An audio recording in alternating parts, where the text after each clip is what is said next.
Hello. And good evening po. Lang po.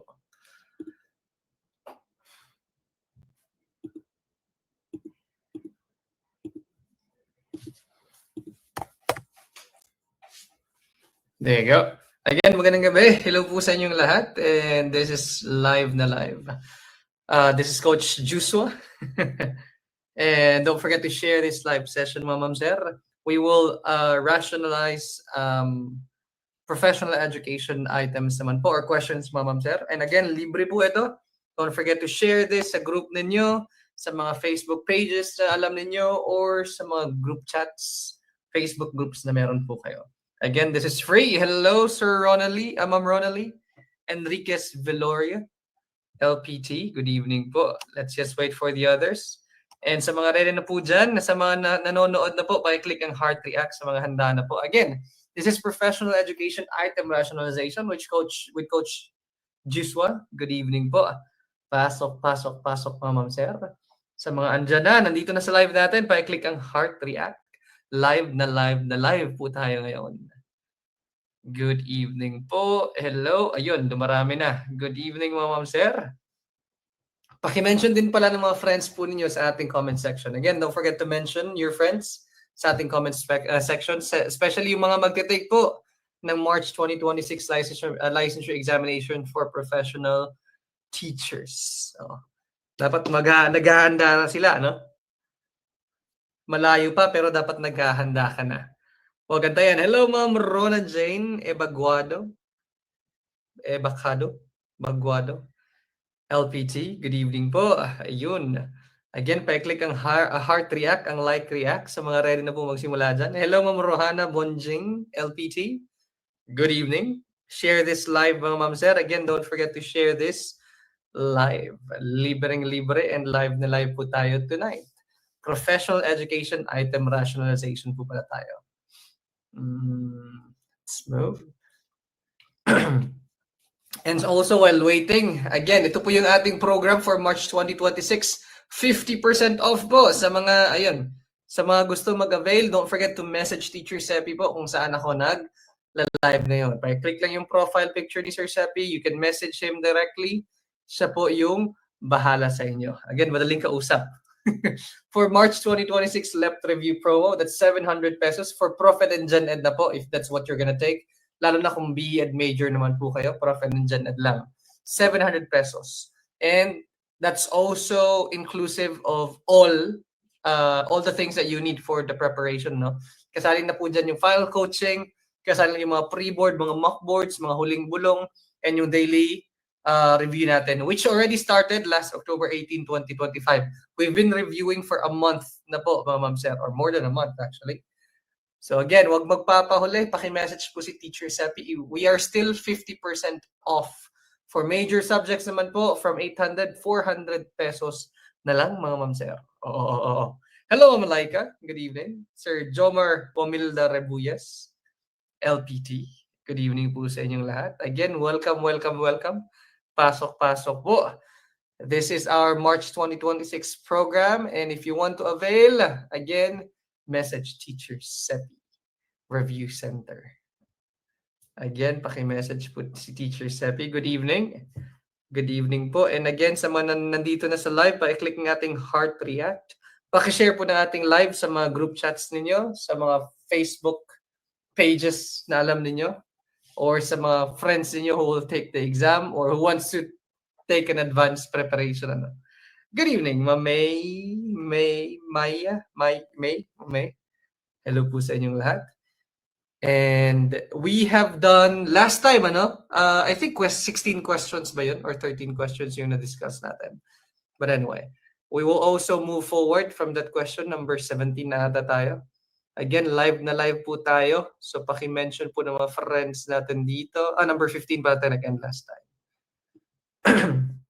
Hello, Ma'am Mary de Grace, LPT. Good evening po sa ating lahat. Buena mano ba o buena malas? Let's start the rock rhyme. Again, let's start, Ma'am Zer. Hello. Ayun, thank you for mentioning your friends, Sir Jomar. Don't forget to mention your friends. Share it to your live para kapag gusto nyo panoorin itong video ulit natin, pwedeng i-share sa Facebook accounts ninyo para matik niya na makita, para hindi na kayo nagsuscroll sa Facebook page namin. Again, paki-message po yung mga kakilala ninyo. And if they want to avail, or if you want to avail our March 2026 Left Review promo, gusto nyo ng mura? Gusto nyo makamura? Huwag naman mamura. Gusto nyo lang ng mura. Paki-message po si Teacher Seppi. Lahat po ng kailangan nyo sa review, kasali na po sa 700 pesos. So, mindset ba? Mindset. Okay, let's start with question number 1. Number 16 po pala ito because we've finished 15 questions last 2 weeks ago. Number 16, pakilagay ng number muna bago yung letra ng sagot. Again, number po muna bago yung letra ng sagot, ma'am sir. Number po muna. Number 16, 3, 2, 1. Let's go. Buena mano, buena malas.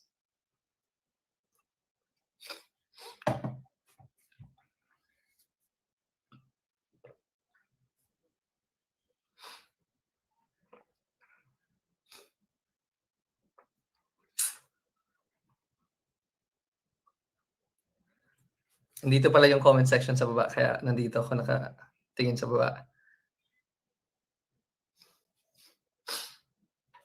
Again, pakilagay muna yung number ng item, mga ma'am sir, before the actual answer. Number po muna.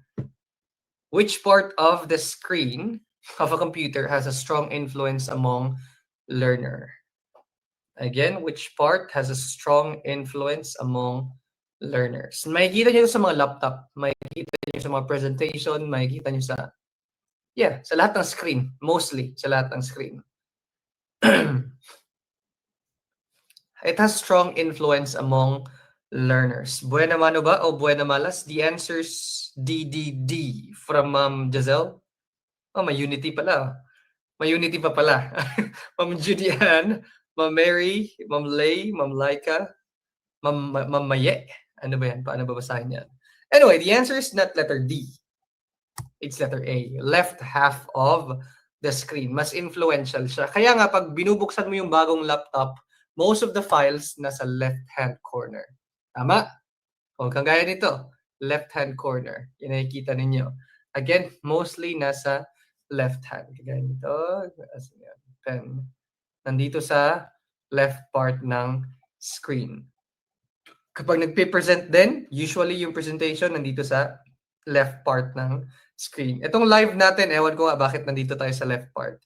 Pero siguro at nandito yung focus sa tao, hindi sa hindi sa tawag nito sa ating content. But anyway, again, mas malaki yung influence ng left half of the screen. That's why usually ang default setting nasa left hand side yung mga apps at saka mga presentation. Tama po ba, Ma'am Sir? Buena, malas, patay tayo dyan. Again, that's fine. Okay lang na magkamali ngayon kaysa magkamali ka sa exam. Again, dapat kolektahin nyo na lahat ng mistakes, lahat ng pagkakamali ngayon pa lang para wala na matira sa actualization examination. Tama po ba, Ma'am Sir? Let's do number 17. Again, number 17 po tayo. Number 17. Again, don't forget to share this live session, Ma'am Sir. Libreng-libre. Live na live po tayo. Huwag mahihiyang sumagot. That's the purpose of review, para ma-review lahat ng tama, pati na din lahat ng mali, pati na din lahat ng tama. Magra-rush pa rin tayo. Kesyo tama o mali, ano? Good evening, Ma'am Mary De Grace. Good evening. Kanina po pala si Ma'am Mary. Hello. Number 17. Pakilagay po pala ng number bago yung sagot niyo. Again, number po muna bago yung sagot po natin. Which TPAC intersection refers to the knowledge in which teachers should know the best practices in teaching specific content to specific students? Number 17. Dalawa yung keyword natin, ano? You should know how to teach. Di ba? Best practices. Alam mo dapat paano magturo. That's the point. And also, you should know what to teach. Ano yung laman ng mga tinuturo mo? Again, meron tayong tinatawag na TPAC, Technological, Pedagogical, and Content Knowledge. Baka isipin nyo kung pwedeng mamili dyan. Hindi po. TPAC dapat meron lahat tayo, lalo na mga teachers. Ang teachers dapat may technical or technological knowledge, pedagogical, and content knowledge. Hindi pwedeng TPK lang, TCK lang, or PCK. Dapat meron ka talagang TPAC so that you can work on each pairing. Pwede ka mag-TPK, TCK, or PCK. Kasi nga, TPAC ka na. Papunta na TOPAC, ano? May TPAC ka. That's the purpose of TPAC. Ibig sabihin lang po nito, dapat meron tayong skill sa pagtuturo.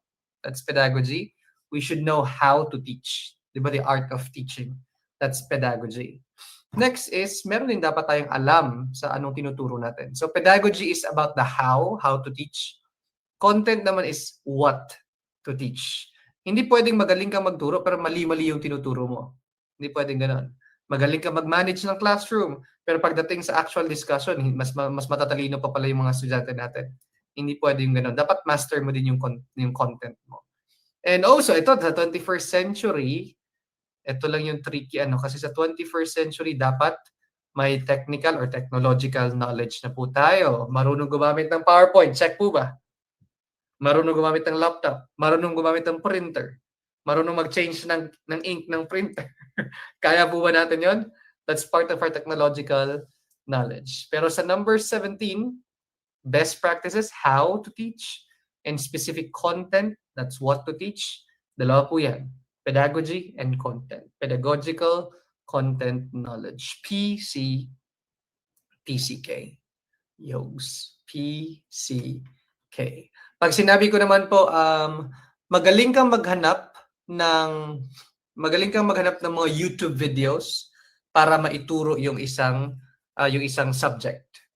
Again, nakakahanap ka ng mga YouTube videos para maituro or mapakita mo sa bata para matutunan nila yung yung subject. Example, it's about reducing, reusing, recycling. So, naghahanap ka ng mga video. Hello, ma'am! Ano ang pangalan mo, ma'am? Hindi ko na makita. Again, what if, anong knowledge naman yon or knowledges? Magaling kang maghanap ng video, tapos magaling kang maghanap ng video para maituro yung isang subject. That's technological kasi nga video. Naghahanap ka sa YouTube. And also, that's content. It's about teaching the subject or the content of your topic. So that's TCK naman po. Again, TCK. Hello, Ma'am Hem. TCK, Ma'am Jazil, and Ma'am Ann. TCK po, hindi lang TK.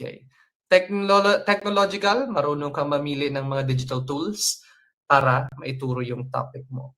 Now, asan yan? Again, palaging isipin na yung TPAC dapat kompleto tayo. Ma'am Jem, si Ma'am Jem pala. Nalilito na ako sa mga pangalan natin Ayugs. Number 17. Next, number 18 po. Congratulations, Ma'am Jem. Ang sarap pakinggan, ano? Thank you sa inyong mga coaches. LPT na po ako from Ma'am Jem. 20, anong batch ka, Ma'am Jem? Kasi yung pangalan ng iba dito, mga naka-Japanese, Chinese. Number 18, educational technologies are learning tools that functions as an alternative to teachers. This statement describes blank. Oo. Ito yung debate natin. Kung meron tayong nature versus nurture, meron din tayong ganito sa technology. I-mention nyo na yung mga friends nyo na natutulog ng maaga. Sabihin nyo, mag-review na. And don't forget to message Teacher Seppi kung saan po ako nagla-live. Ngayon, number 18. It's an alternative to teachers. We are using technological tools or technology as an alternative to teachers. Learning of, learning for, learning from, learning with. Debate po ito ng dalawang ideas. Okay? Dalawa lang. So, dapat tanggalin mo yung dalawa dyan kasi walang ganon. Tanggalin mo si learning of technology.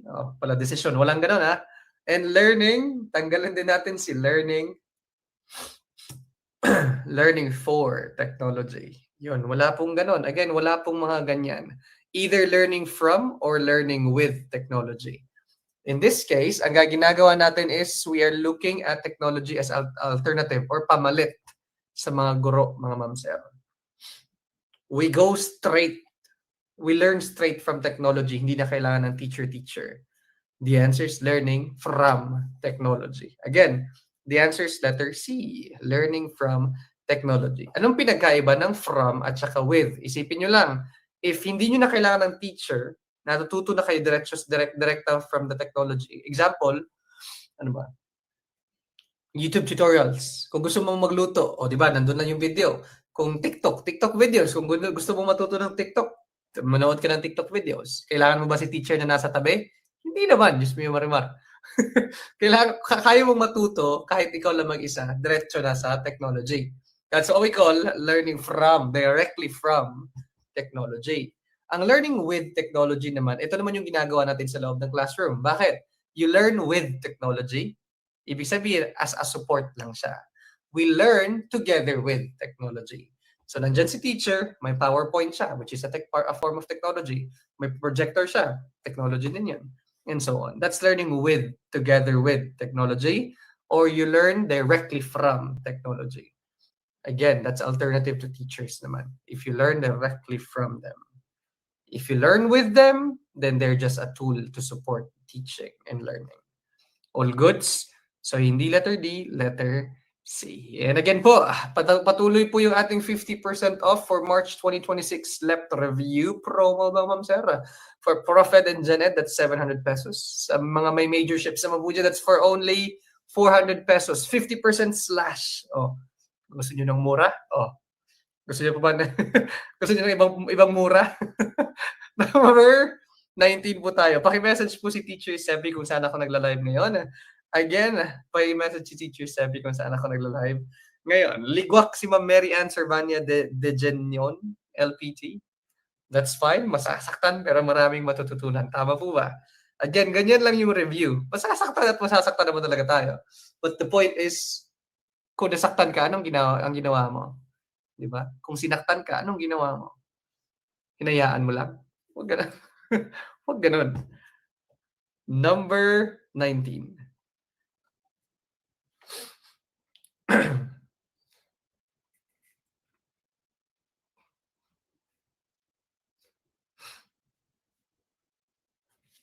Again, okay lang masaktan.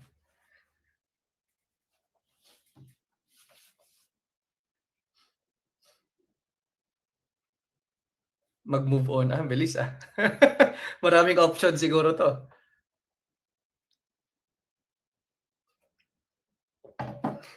Danda-danda yan. Again, number 19 na po tayo. And this one is about MOOC or tinatawag nating Massive Open Online Course. Bakit siya massive? Bakit siya open? Bakit siya online? Iba-iba po yung tanong na yun ha. Bakit siya massive? Bakit siya open? Bakit siya online? Dito, ang tanong, bakit daw open yung MOOC? Bakit siya yung tinawag na open online course? Open siya or bukas siya para sa ang sagot, bukas siya para sa lahat. That's why it's called open courses. It's free for all. Pag ang tanong naman po, tanggalin natin yung open. Ang tanong is, MOOCs or Massive Open Online Courses are online. Bakit daw online? Ang sagot naman po doon, online siya kasi nasa internet siya. So, depende sa tanong ha. May iba't ibang tanong po ito. MOOCs or Massive Open Online Courses are online since they are in the internet. MOOCs or Massive Open Online Courses are open since they are free for all. Depende sa tanong, mga ma'am sir. Focus ha. Huwag bira lang ng bira. Basahin ng maigi yung tanong. Diyan tayo nasasaktan. Ayun lang. Number 20. Let's do number 20.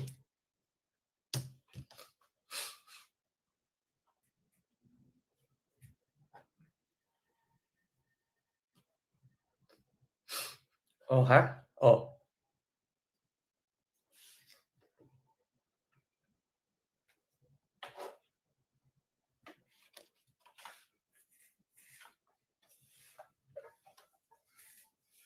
Number 20, which command displays replace dialog box? Especially sa Microsoft Word document.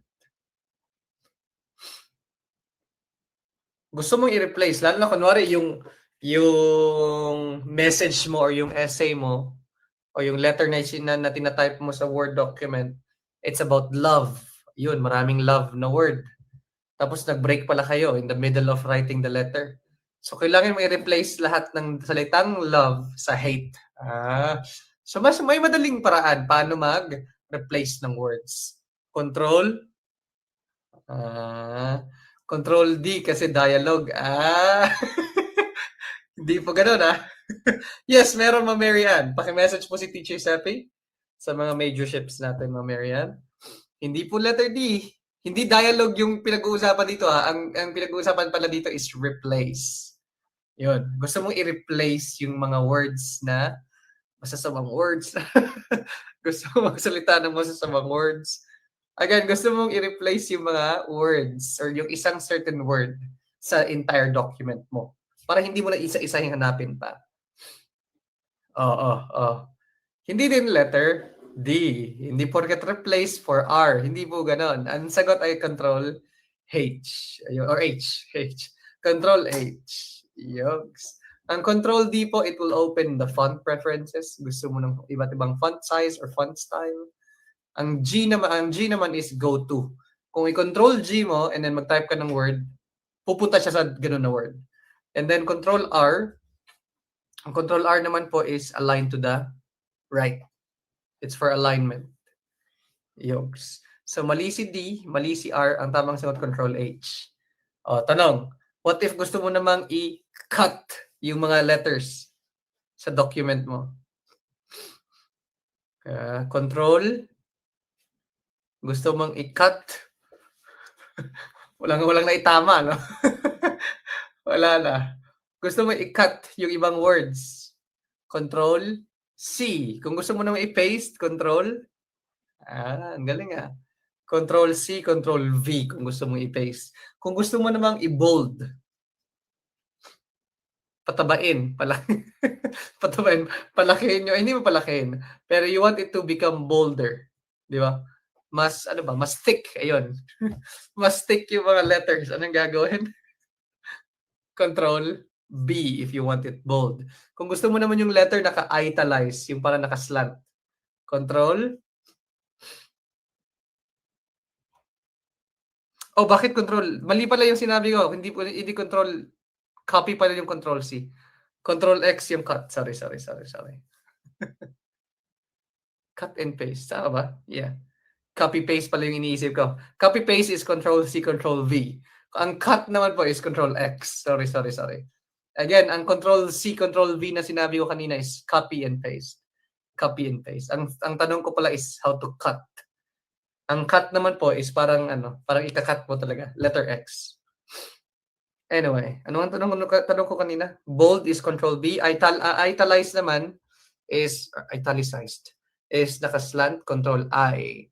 And if you want to highlight all the letters or all parts of the document, anong gagawin? Control. Kung gusto mo namang i-highlight lahat, Control A para ma-highlight lahat ng words. Kung gusto mo namang i-underline, Control U. Kung gusto mong i-undo, Control Z. Kung gusto mong i-redo, Control Y. Kung gusto mong i-print, Control P. Kung gusto mong i-save, Control cut CX. X or excess. Sobra pa sa isa, no?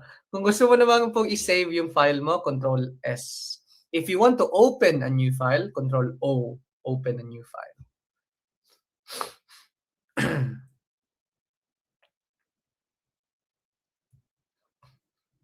Okay na. Next, number 21. Bilis maka-move on Parang gusto ko tong batch na to Ang bilis mag-move on Number 21, according to Ausable, one of the ways to strengthen the student's cognitive structure is by using an instructional tool called Blank. May mnemonics pala tayo dito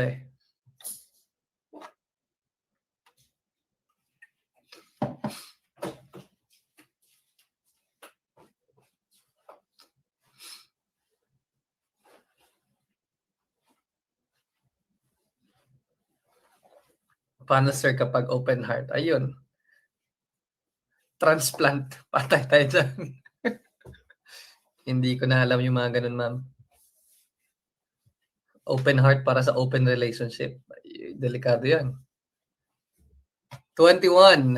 Paki-type sa comment section, ma'am sir, because hindi ata masulat dito. Basta si Osobel, Sobel, mga ma'am sir. Again, paki-spell sa comment section, Sobel. Kasi si David Osobel po, yung nagpauso nung advanced organizer. Sabi niya kasi, kung makikita niyo sa lesson plan natin, your lesson plan always starts with review. 'Di ba? Dapat mag-review muna para ma-connect yung previous knowledge ng bata sa kung anong ituturo mo for today. That's why advanced organizers are useful. Anong example ng advanced organizers? Mga KWL chart, ano pa ba? Venn diagram, mga ganon, yung mga advanced organizers. Fishbone, mga ganon. You can use it at the beginning of your lesson bago ka pa mag-motivation and whatnot. Kasi nga, kailangan mong i-strengthen. Kailangan malaman ng bata na yung natutunan nila kahapon connected sa matututunan nila ngayon. Okay? So that's Sobel. Paki-type. Again, paki-type po sa ating comment section. David Sobel. Para hindi niyo makalimutan Advanced Organizer for Osobel. Yogs. Spiral approach from Bruner. Kanyan, Sir Jerome. Sir BJ? Likewise, Sir BJ. Humble. Mind mapping. Okay. Ayan, mind maps and so on. Number 21, the answer is letter A. Advanced Organizer by Sobel or Osobel. And again, mga ma'am sir, kinakabahan Again, paki-spread the news. March 2026 LEP review promo here at Teachers Eco Review Center has already started. Last month pa po yan, October 18, 2025.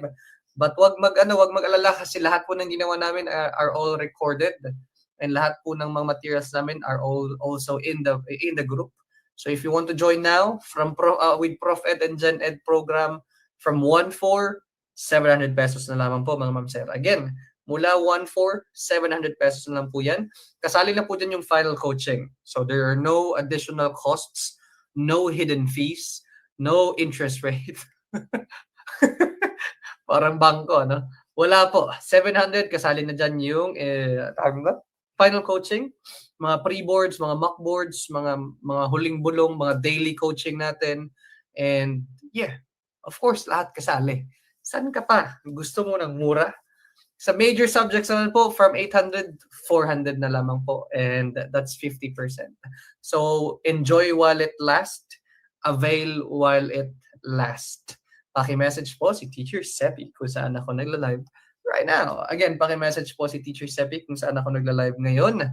Paki-share po nung nitong nung information na to. Take a screenshot, paki-send po sa mga kakilala ninyo, group chats, Facebook groups, sa mga kabatch ninyo who will take the exam in March, or di kaya mga gusto mag-advance. Okay lang din naman. Bakit hindi? Okay. Again, sa mga nasasaktan dyan pero maraming natutunan, pa-click ang ating heart react. Kung nasasaktan ka pero marami ka namang natututunan, pa-click ang heart react. Dito lang po sa review, okay masaktan. Okay? Masokista. Okay. Okay lang po masaktan basta sa review. Okay? Let's go. Number 22.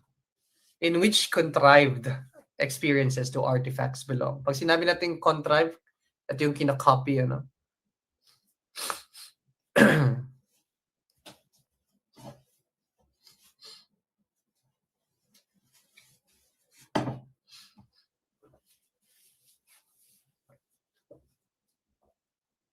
Artifacts. Are they mock-ups, models, objects, or specimens?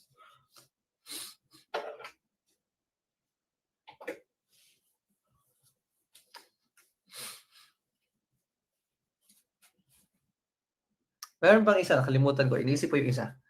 Hindi siya model. Replica pala. Let's talk about that one. Nasasaktan na... Parang wala lang naman sa inyo. sanay na kayo. Nasasaktan daw si Sir BJ. Sinong gusto magano? PM daw, PM. Number 22, letter. The answer is letter C. Objects po. Pag sinabing artifacts, these are real objects, Ma'am Sir. Okay? Artifacts or objects. Now, punta natin si models muna. Models, pag sinabing model, ito yung mga bagay na pinaliit or pinapalaki. Again, pinapaliit or pinapalaki para lang mapakita yung isang model ng isang, kunyari, solar system. So, of course, the solar system, hindi mo pwedeng gawa ng replica, napakalaki. Pwede mong gawing model instead. Paliitin mo. Sometimes naman, pinapalaki din siya. Kasi nga, example, mga atoms, di ba? Ang liliit ng atoms. Pwede kang gumawa ng malaking model ng atom. So that's the point of models. Pwede siyang i-resize. Pwedeng palakihin, pwedeng paliitin. Those are models. Ang mock-up naman po, example ito yung mga simulations. Ginagaya mo talaga yung kung ano yung feeling, ano yung setting, actual setting. That's what we call mock-up. Kagaya ng mga planetariums. Ayun, pupunta ka dyan. Parang nandun ka talaga sa space because it's a mock-up. Pwede mo ding puntahan, pwede mong pasukan. That's a mock-up. Sa model, yeah, ang model pinapaliit, pinapalaki. Artifacts are real objects. And another one is specimen. Yung mga specimen naman, yung mga nakikita natin sa mga science lab na napaka-weird. But specimens or samples. So usually pag nakita ka ng specimen, nag-iisa lang talaga siya because it's just a specimen, a sample. Nag-specimen ka pa tapos marami, Nag-review nga sir tapos binrek. At least, di ba, may rason ka para mag-top 1. Now, number 23. Para dapat, yun yung magandang, yun yung mga magandang encouragement. Sinasaktan ka, iniiwanan ka habang nagre-review. Tapos, Sir Sheppy, ginagawa lang dating site na Sir Sheppy,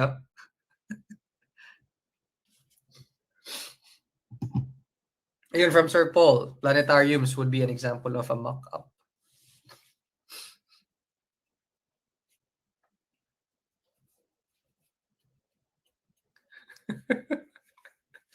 Pass ako dyan, Sir BJ. Okay, number 23. Which type of chart is used for time targeting? Kung nag-thesis kayo, probably ginamit nyo ito dati. Kung hindi, di wow. Wala akong magagawa. Again, which type of chart is used for time targeting? Ginagamit mo to schedule. So may time siya, malamang, kasi nga time targeting. So may time siya and you have to tell us ano yung gagawin mo during those months or those weeks. Tanggalin na natin yung sagot niyo, letter D, trend chart. Kasi ang trend chart, hindi po time yung tina-target doon, kundi yung trend. Ang ganda ng explanation. Hindi siya time targeting. Kasi hindi time yung focus, trend yung focus dito. But yun, anyway. Mali si letter D. Pakitaan ko kayo ng example later para mas paganda yung explanation natin.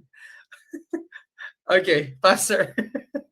Okay, now, again, 23. Pag time targeting po, mali din. Ano ba yung mga sagot natin? D. D lang din naman yung sagot. Mali din si Pareto chart. Ang Pareto, isipin nyo lang 2. Again, Pareto. Dalawang chart yan siya na pinagsama. Again, bigyan ko ng example later on. Ang tamang sagot for number 23 is letter A. Gantt chart, mga mabsero. Again, Gantt chart. That's letter A. Sa Gantt chart po kasi, again, ginagamit to for scheduling, for time targeting. So may time ka dapat na nakikita. That's it. Ito, quarter 1, quarter 2, quarter 3, July 19, Feb, March, every month. Anong gagawin? Planning, January to March, research, Feb to March, designing, and so on. That's Gantt. Time targeting po yung Gantt. Kaya, ayun. Parang nagsastroll in the park lang kayo. Ang tamang sagot, Gantt chart. Ito naman yung Pareto chart. Again, Pareto chart. Meron ka na ngang line graph. Meron ka pang bar graph. So that is Pareto chart. Gagamit ka ng bar graph, gagamit ka din ng line graph. Uy! Kaka-comment ko pa lang wrong na eh. At least, buena malas man, pero wala talaga. Yun lang yung masasabi ko. Buena malas lang. Bueno, number 3, stream chart. Sorry, letter C pala.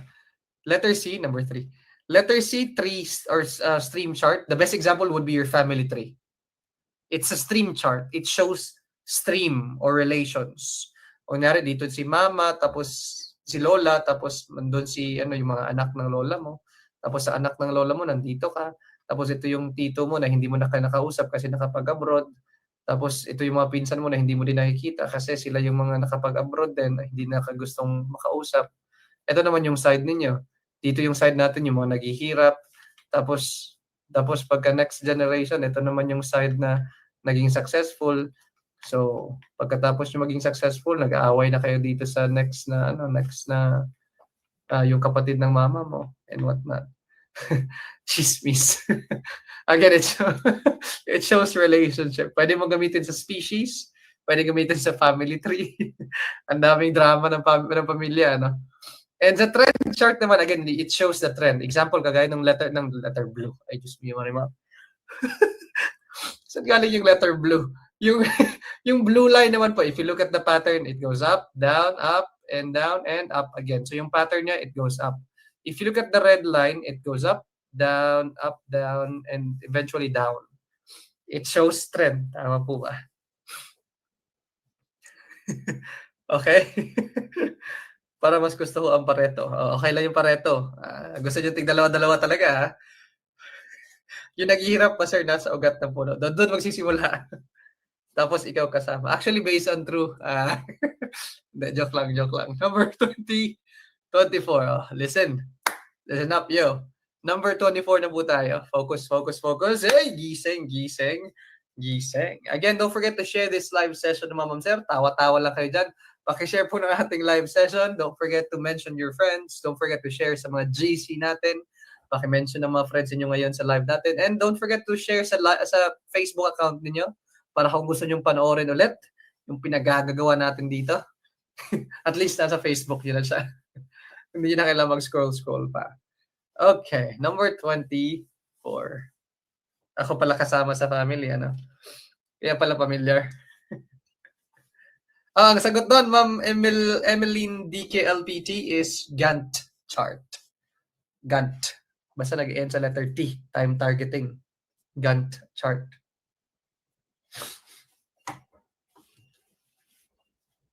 Oh, in the preschool class, which materials will greatly help in developing manual dexterity? Manual dexterity?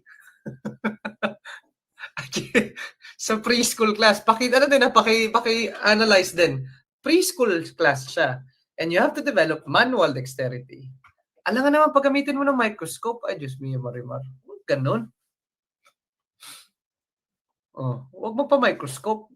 Sus! Hoy. Now, sir, di ba pag manual dexterity, mas maganda kapag nagkukulay-kulay? Tama? Ayun. Mali. Hindi letter A. Ang ibig sabihin kasi ng colorful illustration or drawing, makulay yung tinitingnan nila. Hindi nila kinukulayan, ha?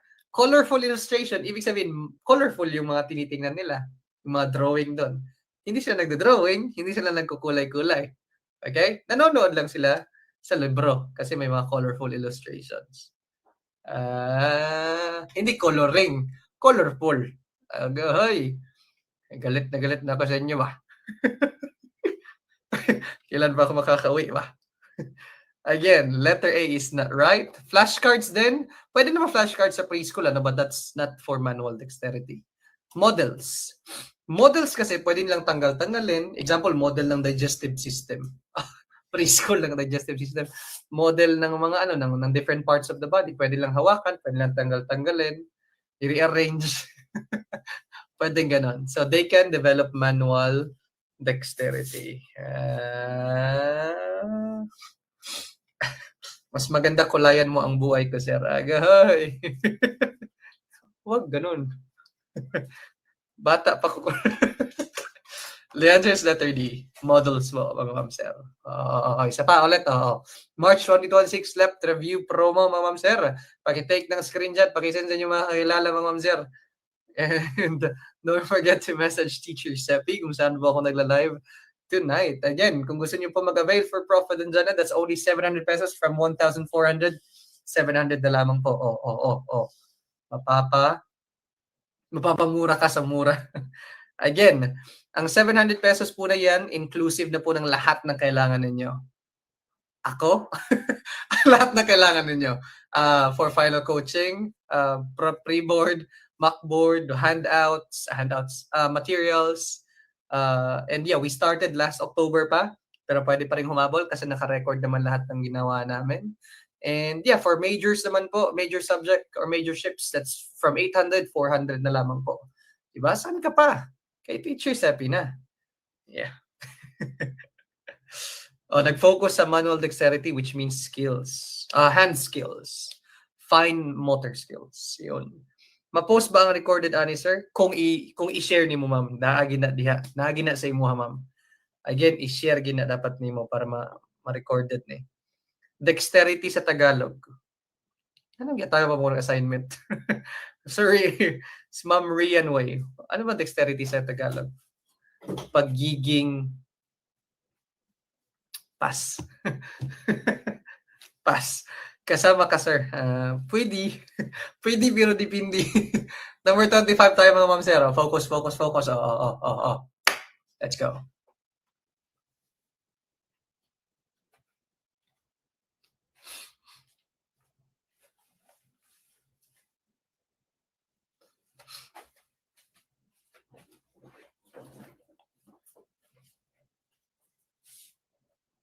Hey Siri, what's dexterity in Tagalog? Hindi niya daw ma-translate eh. What is an application of B.F. Skinner's operant conditioning? Oh, sir pala. Sorry. Sir Rian Way? 25. Pag sinabing operant conditioning, ano nga yan? Operant, palaging isipin na kapag B.F. Skinner's operant, yung mga NT, operant, reinforcement, and punishment yung focus nito.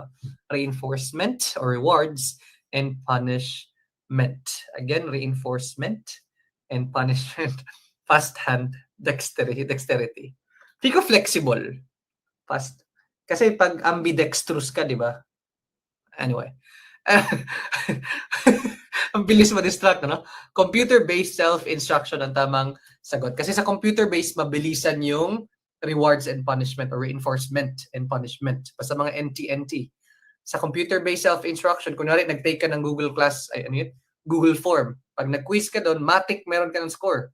It could either be a good score or a bad score or a reinforcement or a punishment.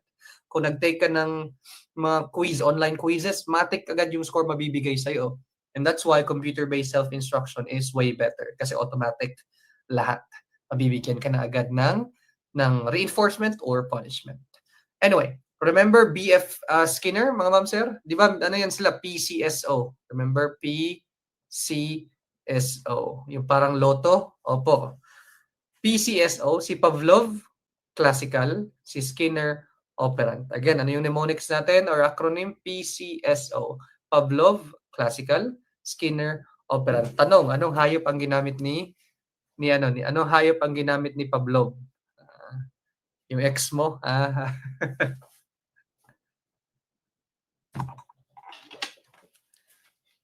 Anong hayop ang ginamit ni Pavlov? Palaging isipin. Pavdog. Aso yung naglalaway. Yung naglalaway. That's Ivan Pavlov's dog. Ang kay Skinner naman po, kay Skinner rat. Again, Pavdog and Skinner rat. Yugs. PCSO. Pavlov classical, Skinner operant. Basta operant, punishment, reinforcement, rewards and punishment, basically. Yugs. Number 26. Skinnerat and Pavdog.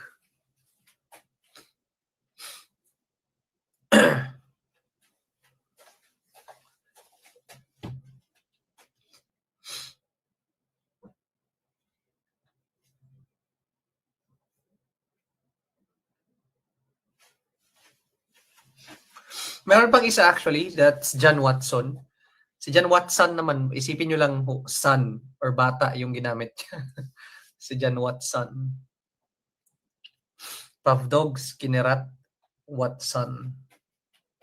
Hindi niya bata, pero para mas madali lang. Bakit bibigyan ng problema yung sarili niya? Which of these is not a feature of cooperative learning? Face-to-face, group accountability, individual accountability, or positive interdependence?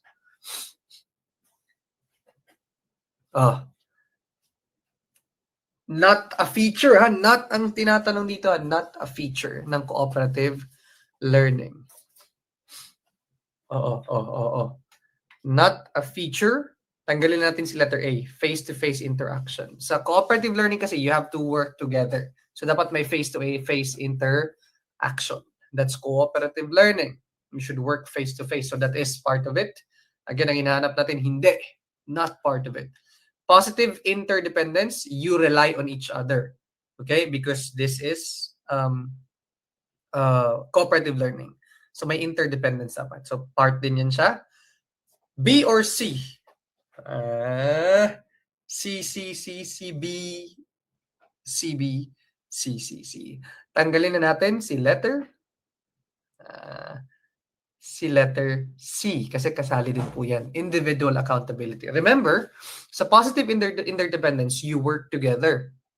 Pero it doesn't mean na accountable yung isang grupo para sa member nila, yung buong grupo para sa isang member lang because that sounds unfair, di ba? Ano ibig kong sabihin? Kung nag-work kayo together, then that's interdependence. Pero kapag merong isang member na hindi nag-work, that's on him. Ang tawag natin doon, individual accountability. Tama? Yung mga pabigat, okay lang sana kung pabigat ay yung walang ginagawa, nagluluto lang ng pansit canton. Okay pa sana 'yon. Pero kung pabigat talaga, walang ginagawa, walang ambag, that's where individual accountability comes in. Kasi 'di ba unfair? Sa cooperative learning kasi dapat fair. Hindi porket nag-work kayo together Tapos kung yung isang member hindi nagwo-work, damay-damay lahat. That's what we call group accountability. And that's a no-no pagdating sa cooperative learning. Individual accountability, lahat tayo. Kanya-kanyang role, kanya-kanyang tasks. Tapos dapat matapos mo yung sa inyo. So yeah, individual accountability is an element. Okay, hindi group. May group processing, meaning meron kayong iisang goal. Pero again, ang accountability is individually. Tanong, kung may group member kayo na hindi nagwo-work, pwede bang gradean niyo siya ng mababa? Pwede ba sang bigyan ng mababang score? Yes or no? No. Kasi kung estudyante ka, tapos may member kayong hindi nag-aaral, nagkaambag, it's not your job, it's a teacher's job. Bakit? Nag-aaral ka ba paano gumawa ng assessment? Hindi naman. Oh. Shut up ka na lang. Daniel Padilla. Again, hindi po pwede. Bawal din po yun sa assessment. Kasi may mga teachers tayo dati, di ba, na, bigyan nyo ng individual scoring yung mga group members niyo ha, tapos bigyan ko kayo ng score. Sorry, wala.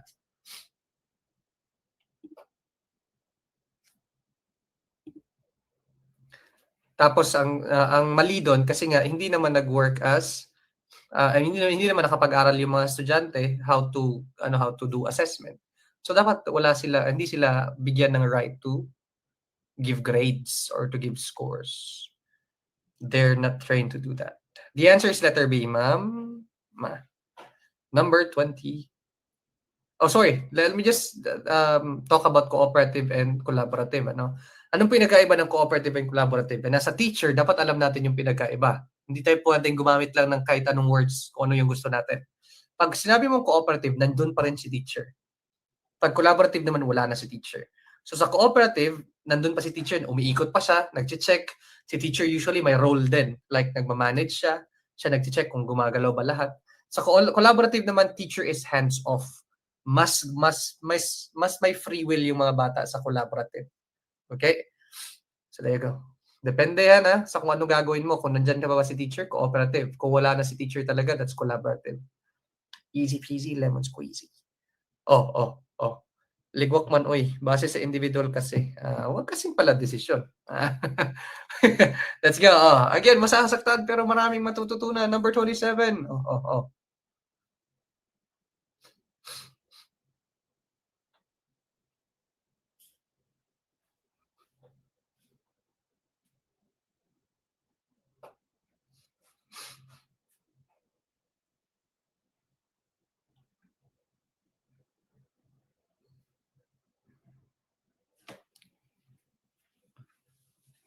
Pinili niyong umattend, di ba?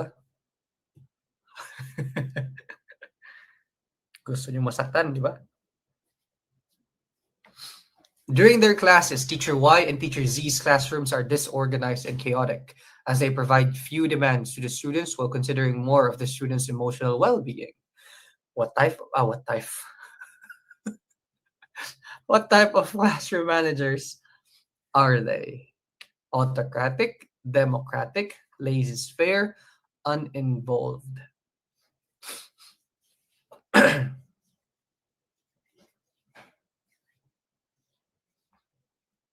Mababa yung demand pero napakataas ng warmth. Ito yung mga teachers na easy lang makontrol ng mga bata. Parang tinatapak-tapakan na lang ng mga bata kasi napakaliit ng demand, napakababa ng authority nila kasi yung focus nila dapat yung emotional well-being, yung tinatawag nilang gentle parenting daw. But anyway, yun. So sobrang gentle din naman. Sobrang focus sa pagiging warm, wala nang limitation. Sabi pa nila, wag daw gumamit ng salitang no. Ay, Diyos mio, Marimar. From Shakil Ahmad, please speak either English or Hindi. Pass. Okay. Number 27. Okay. Number 27. Silang plaka. The answer is letter C. Laissez-faire. That's another thing. Na pag sinabing laissez-faire, it's when you become lazy. You forget to set limitations. Ito, Teka natin. Laissez-faire, ang tawag din sa'yo permissive. Parang relasyon ito eh. Unang, naging parenting style yan sila. Pero ngayon, pwede na din siyang gamitin as teaching style. So either you are authoritative, authoritarian, permissive, or uninvolved. Balikan ko yung options ha. Autocratic is authoritarian.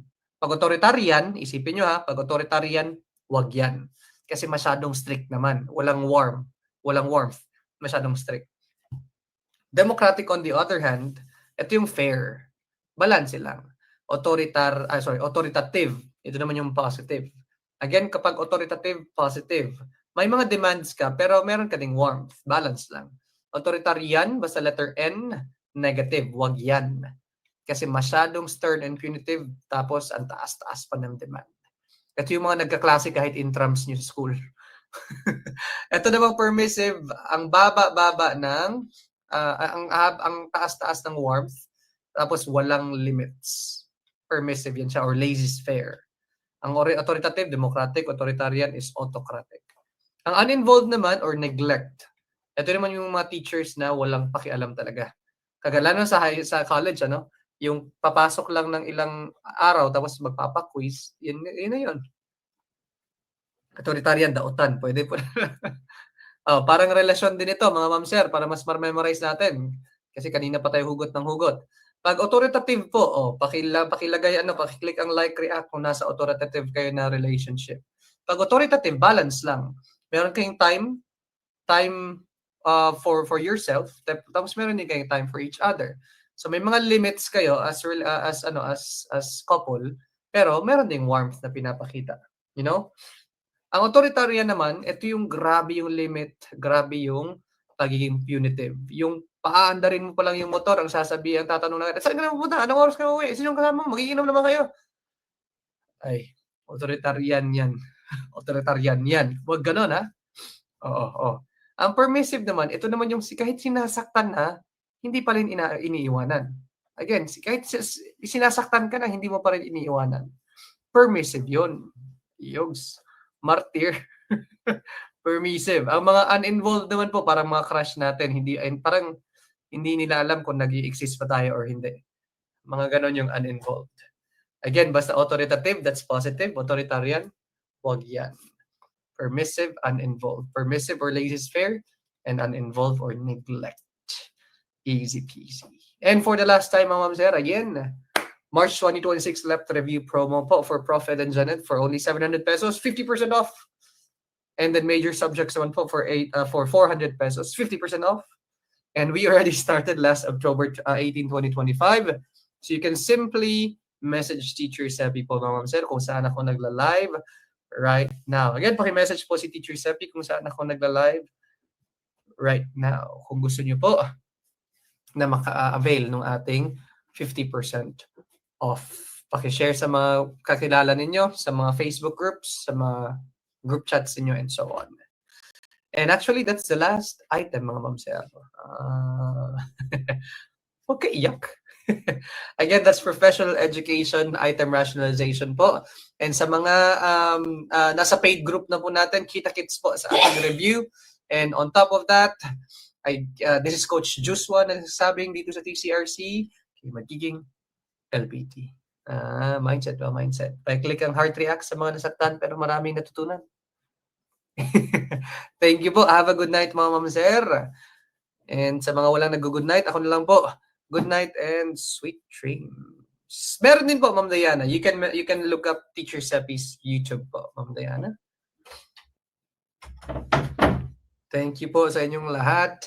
And kita-kits sa mga live sessions natin. See ya. Shukran. Bong kafifalal agyamanak. Bye-bye.